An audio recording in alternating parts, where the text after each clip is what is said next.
Hello everyone. तो आज मैं आपको बताने वाली हूँ सी टेट जुलाई, जो अब तक नोटिफिकेशन आपको देखने को नहीं मिला है। देखिए, सबसे पहली बात, नोटिफिकेशन में डिले होने के बहुत सारे रीजन हो सकते हैं जो कि आप अब तक सुनते आ रहे हो, और मैं भी आपको बता दूं। देखिए, इंडिया की राइट नाउ पॉलिटिकल कंडीशन उतनी बेस्ट नहीं है। आप देख रहे हो बहुत सारे इश्यूज जो है विद इन इंडिया चल रहे हैं, लेकिन उसके अलावा अगर एजुकेशन सेक्टर की बात करें तो एजुकेशन सेक्टर में भी काफी ज्यादा प्रॉब्लम्स, इश्यूज देखने को मिल सकते हैं। लेकिन ये इश्यूज, ये प्रॉब्लम ये कंफर्म नहीं करते कि सी टेट जुलाई में नहीं होगा या होगा। ठीक है, जो अब तक चला आ रहा है, सी टेट जुलाई में जरूर होगा, अपने करेक्ट टाइम पे होगा। जो भी एजुकेशन में इश्यूज हैं, देखिए जैसे DSSB की अगर हम बात करें तो DSSB की पहले की बहुत सारी ऐसी वैकेंसीज हैं जो अभी तक पेंडिंग है। LDC की बात करें, PGT, TGT की बात करें, अभी तक पेंडिंग है। KVS की अगर हम बात करें तो KVS का नोटिफिकेशन भी अभी तक नहीं आया है, और उसे सब कुछ कंडक्ट कराने के लिए सब किसके अंडर आता है, आपका एजुकेशन सेक्टर में अंदर आता है। उसके अलावा इसी साल आपने देखा कि इलेक्शन भी हुए थे, उसका भी बहुत ज्यादा प्रभाव पड़ चुका है ऑलरेडी। ठीक है, और आगे भी आपको देखने को मिल सकता है। लेकिन इन सब चीजों का मतलब ये नहीं है कि आप ये सोचकर कि नोटिफिकेशन नहीं आया तो आप तैयारी नहीं करेंगे, बिल्कुल गलत है। देखिए, नोटिफिकेशन को कोई नहीं रोक सकता, एग्जाम को कोई नहीं रोक सकता, एग्जाम होगा। ठीक है, कभी भी हो एग्जाम होगा। जितना कंफर्म है जुलाई में ही होगा, अपने निर्देशित टाइम तक होगा। आपको किसी भी चैनल, किसी भी न्यूज की बात नहीं माननी है अनटिल आपको पूरा ऑफिशियल वेबसाइट पे ना बता दिया जाए। ठीक है, तो आपको पूरी तैयारी अपनी अच्छे तरीके से करनी है। उसके कई रीजन है। सबसे पहला और मेन रीजन क्या है कि 2025 वैकेंसीज का ईयर है। आप KVS की वैकेंसीज जो कि काफी टाइम से नहीं आई है, DSSB की वैकेंसीज जो PRT की अभी तक नोटिफाइड नहीं की गई है, सब एक्सपेक्टेड है 2025 में। ठीक है, ये पिछले साल से बोला जा रहा है। और जिनका DLED अभी कंप्लीट हुआ है, अभी रिसेंटली रिजल्ट आया है, और उनका CTET क्लियर नहीं है, उनके लिए एक बहुत बड़ी वार्निंग समझ लीजिए आप। क्योंकि अगर आपने CTET जुलाई नहीं करा तो आप ये उम्मीद मत रखिए कि CTET दिसंबर में जाके आप पेपर देंगे तो नेक्स्ट ईयर जनवरी में रिजल्ट आएगा आपका, उसके बाद आप एलिजिबल हो पाएंगे। आपको CTET जुलाई आपके लिए एक आखिरी मौका है अपने आप को साबित करने के लिए, और KVS और DSSB बड़ी वैकेंसीज में अप्लाई करने के लिए। ठीक है, आपको अपना CTET क्वालिफाई करना है। CTET सिर्फ एक क्वालिफाइंग टेस्ट है, यहाँ पे कोई कंपटीशन नहीं है। ये आपको सेंट्रल बेसिस पे वैलिडेशन देता है, लाइफ टाइम वैलिडिटी होती है CTET की।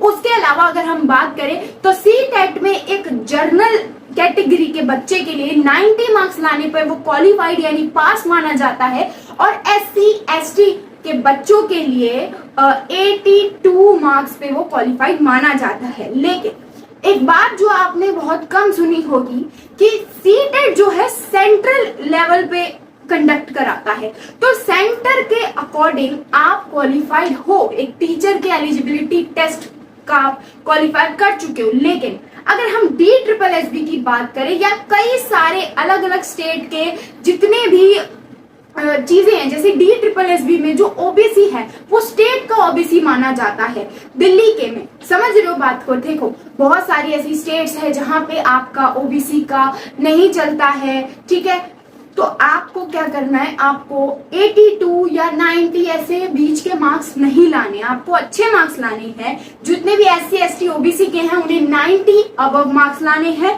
और जितने भी जनरल कैटेगरी के बच्चे हैं उन्हें 100 अबव मार्क्स स्कोर करके मान के चलना है। क्वालिफाइंग में, पासिंग में, आपको पासिंग अगर 90 रखोगे तो आप 90 पे अगर पास भी हो गए, या आप 82 पे पास भी हो गए, तो मान लीजिए अगर आप अदर स्टेट में अप्लाई करोगे आपका CTET वहां वैलिड नहीं माना जाएगा। ठीक है, वहां पे उनके कैटेगरी के हिसाब के रूल्स से आपको करना होगा।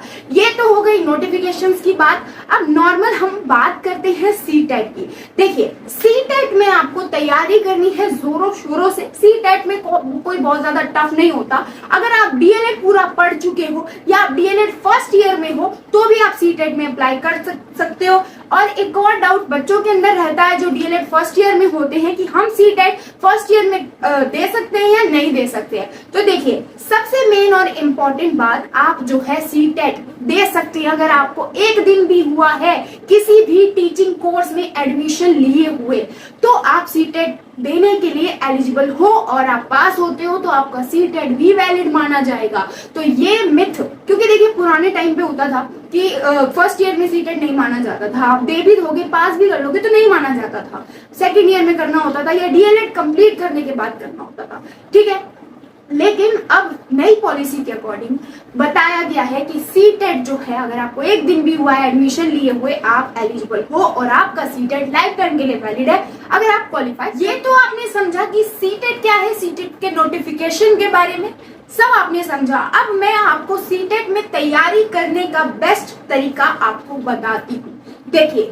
सीटेट जैसा टेस्ट आप क्वालिफाई करते हो जो आपके लिए बहुत इंपॉर्टेंट है, उसके लिए सबसे पहले तो आपको सारा सिलेबस जो है वो नोट डाउन कर लेना है। ठीक है, अब आपको करना क्या है कि सीटेट में सबसे ज्यादा माना जाता है कि प्रीवियस ईयर जितने भी क्वेश्चन है वो हर साल रिपीट होते हैं। ठीक है, आप कितना भी पढ़ लो, अंटिल आपने प्रीवियस ईयर से प्रैक्टिस नहीं करी आपकी तैयारी अधूरी मानी जाएगी। आपको सीटेट पास करने के लिए कुछ नहीं करना है, सिंपल सी बातें मैं बताऊंगी आपको वो करना है। ठीक है, सबसे पहले तो सीटेट में अलग अलग रिसोर्सेज से नोट्स मैंने ढूंढ करके व्हाट्सएप चैनल पे अपलोड कर दिए हैं। वो आप व्हाट्सएप चैनल का लिंक डिस्क्रिप्शन में देख सकते हो और वहां से ज्वाइन करके अपने नोट्स ले सकते हो। उन नोट्स का आपको प्रिंट आउट निकलवाना है। आपको ये नहीं सोचना है कि आप फोन में देख के पढ़ लेंगे पीडीएफ से, नो, आपको क्या करना है उनका पीडीएफ उनका प्रिंट निकलवाना है और रोज जो है मॉर्निंग में सारे सब्जेक्ट का धीरे धीरे नोट्स पढ़ने हैं। आपको रटना नहीं है, नोट्स पढ़ने हैं, समझने हैं, अच्छे तरीके से करने हैं। ठीक है, मैथ्स की बात करें तो मैथ्स में बहुत सिंपल मैथ्स पूछी जाती है, कोई टफ नहीं पूछी जाती है।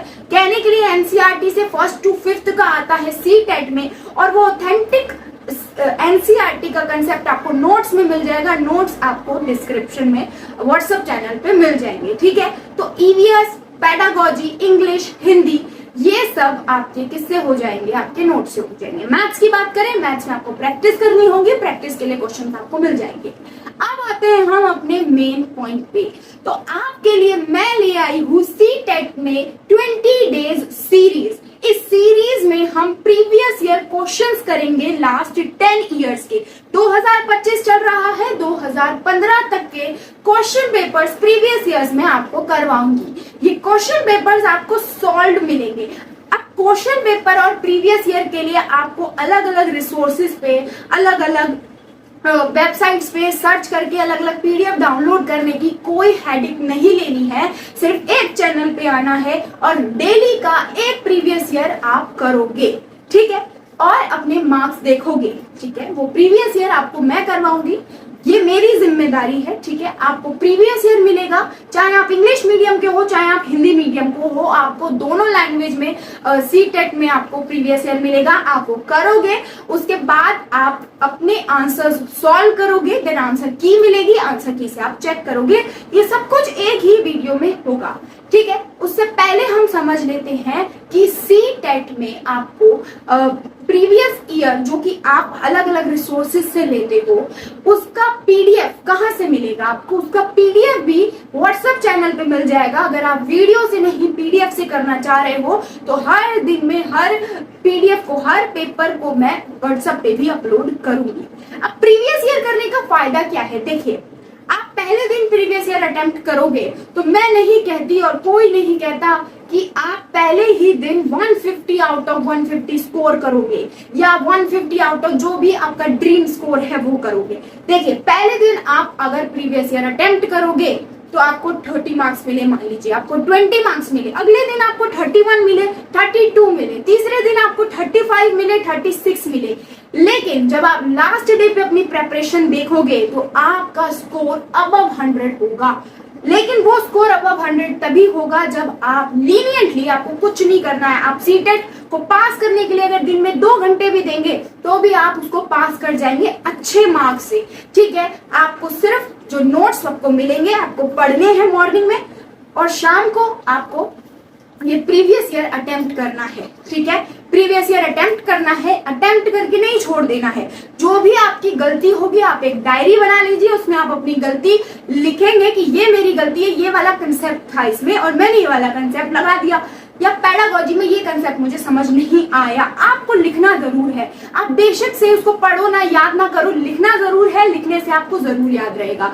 ठीक है, तो 20 दिन की ये सीरीज में अगर आप मेरा साथ देंगे और बिल्कुल मोटिवेटेड तरीके से, मैं सिर्फ आपके 2 घंटे मांग रही हूँ दिन के, ये सीरीज से आप सीटेट को क्वालिफाई करोगे और जो आपका आखिरी मौका है सीटेट में पास होकर केवीएस और DSSS जैसी वैकेंसीज के लिए एलिजिबल होना, तो आपका सपना पूरा होगा। ठीक है, सीटेट अगर आप काफी टाइम से भी पास नहीं कर पा रहे हो या आप पहले भी कर चुके हो, स्कोर बढ़ाने के लिए कर रहे हो, तो प्रीवियस ईयर से बेटर ऑप्शन कुछ नहीं होता है। Again I am repeating, CTET में सबसे ज्यादा प्रीवियस ईयर के क्वेश्चन अटेम्प्ट होते हैं, क्वेश्चन दिए जाते हैं। ठीक है, और अगर कोई एक आधा क्वेश्चन आगे पीछे भी आता है, ठीक है, या आउट ऑफ सिलेबस आता है, तो आपको उसके पूरे मार्क्स मिलते हैं, आपने गाइडलाइंस में नोटिफिकेशन में पढ़ा होगा। तो ठीक है, ये थी हमारी सीटेट की पूरी जानकारी जो मैं आपको देना चाहती थी। अब हम शुरू करेंगे अपनी सीरीज जो कि प्रीवियस ईयर की सीरीज होगी, और मैं चाहती हूँ आप उसमें पूरा मेरा साथ दें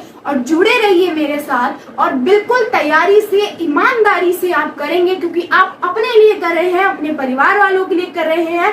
आपको मोटिवेशन लेने के लिए कोई भी अलग से चैनल नहीं देखना है, कुछ नहीं देखना है, आप सिर्फ खुद को देखिए और अपनी फैमिली को देखिए और अपने सपनों को देखिए। ठीक है, तब तक के लिए पढ़ते रहिए, be serious and study hard.